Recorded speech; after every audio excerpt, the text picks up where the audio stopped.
আপনারা দেখছেন পুরুলিয়া থেকে সরাসরি। সালাম জোহর জানাচ্ছি। আমি আমার সমস্ত ভাই বোন, প্রবীণ, নবীন, ডোকো সবাইকে আমার অনেক অনেক অন্তরের জোহার জানাচ্ছি, অভিনন্দন জানাচ্ছি, প্রণাম জানাচ্ছি, সালাম জানাচ্ছি।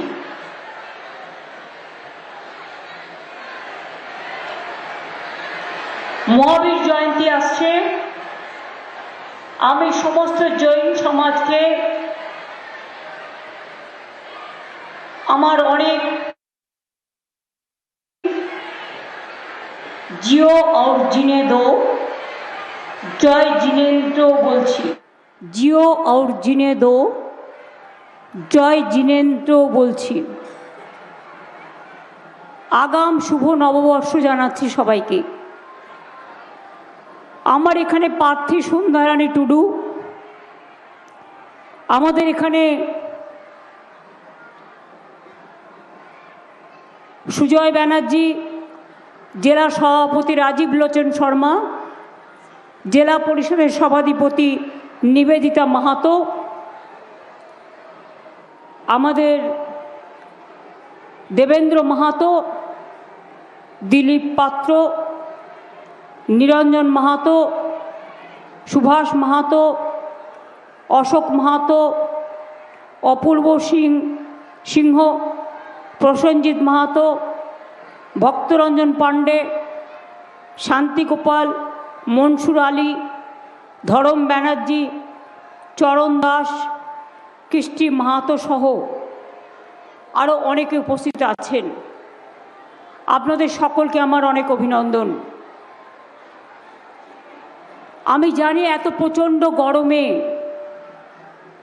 মা বোনেরা আমার কত কষ্ট করে এসছেন, সকাল সকাল বেরিয়ে পড়েছেন।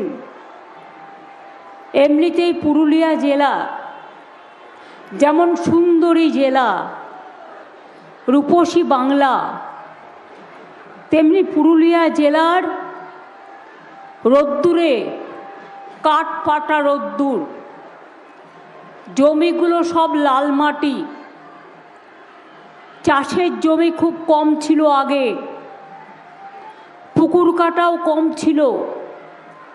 আস্তে আস্তে আমরা মাটির সৃষ্টি প্রকল্প তৈরি করে হাজার হাজার একর জমিতে আমরা জমিগুলোকে উর্বর করেছি, তাতে শস্য ফলছে এবং অনেক পুকুর কেটেছি যাতে জল ভরো হচ্ছে, জল ধরো হচ্ছে।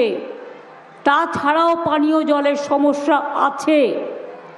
আমি প্রশাসনের যারা আছে তাদের অনুরোধ করব, যদিও নির্বাচন কমিশন আমার সাথে যারা কাজ করতেন সবাইকেই প্রায় সরিয়ে দিয়েছেন, অনেকে ভালো কাজ করে রাস্তায় রাস্তায় ঘুরে বেড়াচ্ছেন, আইএসদের অপমান করেছেন, আইপিএসদের অসম্মান করেছেন, বিজেপি পার্টি ডাব্লিউবিসিএসদের অসম্মান করেছেন, ডাব্লিউবিপিএসদের অসম্মান করেছেন, মানুষের ভোটাধিকার কেড়ে নিয়ে মানুষকে মৃত্যুর মুখে ঠেলে দিয়েছে।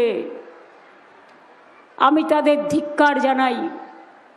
ধিক্কার জানানোর ভাষা আমার নেই। মনে রাখবেন, মানবাজারে 1 নম্বর ব্লক, পুঞ্চা ব্লক, হুড়া ব্লকের 3টে গ্রাম পঞ্চায়েত নিয়ে মানবাজার মহকুমা আমরা গঠন করেছি। এটা আপনাদের একটা বড় পাওনা। আপনাদের ভাষা আন্দোলন হয়েছিল পুরুলিয়াতে, ভাষার সৌধ তৈরি করা হয়েছে পুঞ্চা ব্লকে। পুঞ্চা ব্লকে নতুন সরকারি college Sitaram Mahato Memorial college চালু হয়েছে। পুঞ্চা হুড়া ব্লকে শিশুদের জন্য এসএনসিউ থেকে শুরু করে ন্যায্য মূল্যের ওষুধের দোকান করা হয়েছে। হুড়া ব্লকে 23 কোটি টাকা দিয়ে প্রায় মাঝারি পানীয় জলের প্রকল্প করা হয়েছে। মানবাজার 1 নম্বর ব্লকে মানবাজার বান্দোয়ান কুইলাপাল রাস্তা, ডাবলা ডাহরডিঙ্গি রাস্তা নির্মাণ করা হয়েছে। এছাড়াও এখানে আপনারা শালপাতার থালা তৈরি করেন, পলাশ ফুল দিয়ে আবির তৈরি করেন, কত রঙের বাহার তৈরি করেন। তাছাড়াও খাদি কাপড় বোনার প্রকল্প, টেক্সটাইল প্রকল্প এবং বিশেষ করে আপনাদের এখানে খাদি কাপড় বোনা থেকে শুরু করে সাবাই ঘাস তৈরি করার ক্লাস্টার থেকে শুরু করে এগুলো করা হয়েছে। হুড়া ব্লকে কৃষক বাজার, পথসাথী ও 2টি কর্মতীর্থও নির্মাণ করা হয়েছে। এছাড়াও পুঞ্চা ব্লকে 77 লক্ষ টাকা দিয়ে জৈন মন্দির খুব বিখ্যাত, এখানে মনে রাখবেন সেটাও প্রায় পর্যটন প্রকল্প তৈরি করা হয়েছে। মানবাজারে ট্যুরিজম সার্কিট হয়েছে। মানবাজার 1 নম্বর ব্লকে স্টেডিয়ামও তৈরি করা হয়েছে। অনেক কাজই হয়েছে, কিন্তু সব কাজ বলতে গেলে আমাকে প্রতিদিন অনেক মিটিং করতে হয়, অনেক দূরে দূরে যেতে হয়। ওয়েদারটা ভালো নয়, একদিকে গরম, অন্যদিকে সাইক্লোন, মাঝে মাঝেই ঝড় বৃষ্টি। গত পরশু দিনের ঝড় বৃষ্টিতে কলকাতাতেও অনেক গাছ পড়ে গেছে, সারা রাত ধরে সেগুলোকে তোলা হয়েছে আমি শুনেছি। উত্তরবঙ্গেও অনেক ক্ষয়ক্ষতি হয়েছে। প্রশাসন সাহায্য করবে, প্রশাসনের মতো আমাদের নিয়মই আছে, যখন ইলেকশন হয় প্রশাসনের থেকে সাহায্য করা হয়। এবং আমি আপনাদের বলি, আগে আমি আসতাম পুরুলিয়ায়, বিকেলের পরে কোনো মানুষ বেরোতে পারতো না। কেন পারতো না? জঙ্গলমহল ছিল আতঙ্কে ভরা। কখন আসবে বন্দুক হাতে কিছু লোক আর মেরে দিয়ে চলে যাবে, রক্ত ঝরিয়ে চলে যাবে। মানুষের মনে ছিল অশান্তি। আর আজকে আমাদের সরকার আসার পরে জঙ্গলমহলে ফিরে এসেছে শান্তি।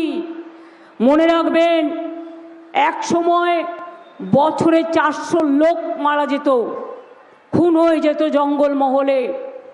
আজকে সবাই তারা মূল স্রোতে থেকে কাজ করছে এবং আমরা তাদের কাজের ব্যবস্থা করে দিয়েছি।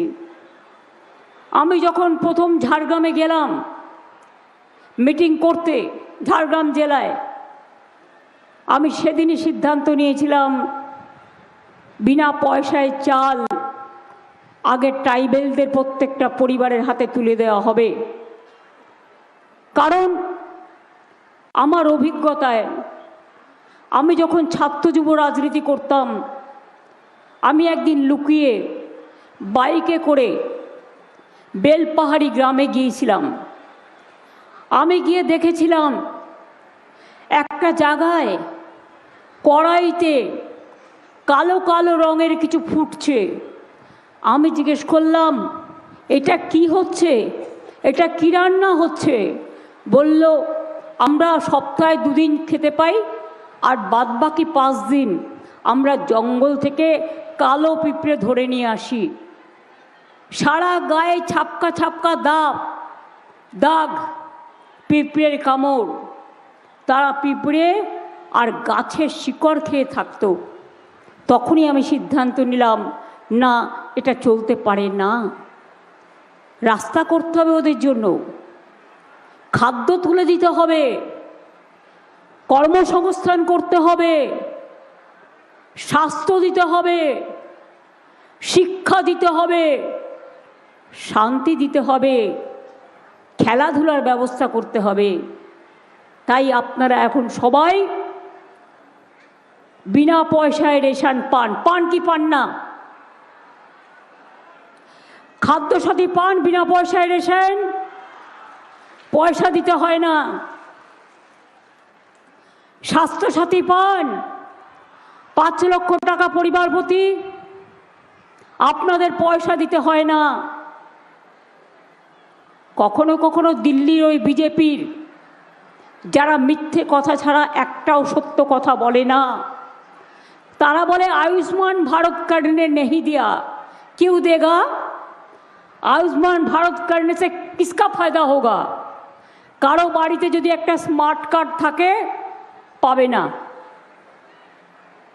কারো যদি একটা টিভি থাকে বাড়িতে পাবে না, কারো একটা দেওয়াল পাকা থাকলে পাবে না, কেউ কোনো চাকরি করলে পাবে না। সরকারি চাকুরিয়াদের আলাদা হেলথ স্কিম আছে, কিন্তু সাধারণ মানুষের আমাদের যে স্বাস্থ্যসাথী স্কিম আছে, 1 পয়সা কাউকে দিতে হয় না। আমরা সবার জন্য দিই।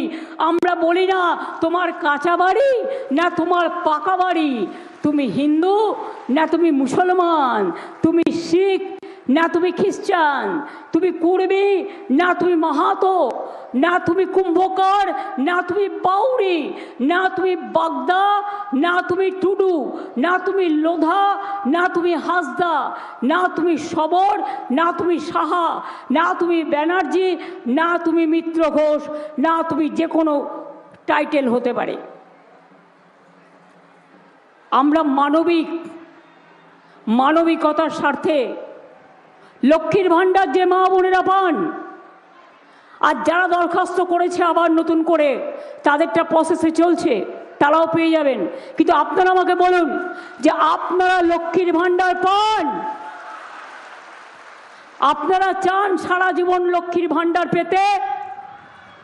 তাহলে মনে রাখবেন, তৃণমূল কংগ্রেস থাকলে তবেই পাবেন, বিজেপি আসলে ইলেকশনের আগে কিছু টাকা দেবে, ইলেকশনের পরে বন্ধ করে দেবে।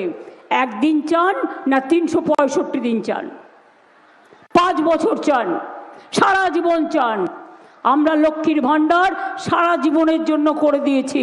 সারা জীবন মা ভাই মা বোনেরা আমার লক্ষ্মীর ভাণ্ডার পাবেন, কারণ ঘরে ঘরে আমার লক্ষ্মী, ঘরে ঘরে সরস্বতী, ঘরে ঘরে বিদ্যাবতী, ঘরে ঘরে সতী সাবিত্রী, ঘরে ঘরে রোশনারা, ঘরে ঘরে জাহানারা, ঘরে ঘরে বাউরি, ঘরে ঘরে বাগদি, ঘরে ঘরে কুম্ভকার, ঘরে ঘরে টুডু, ঘরে ঘরে লোধা, ঘরে ঘরে সবর, সবাই আছে।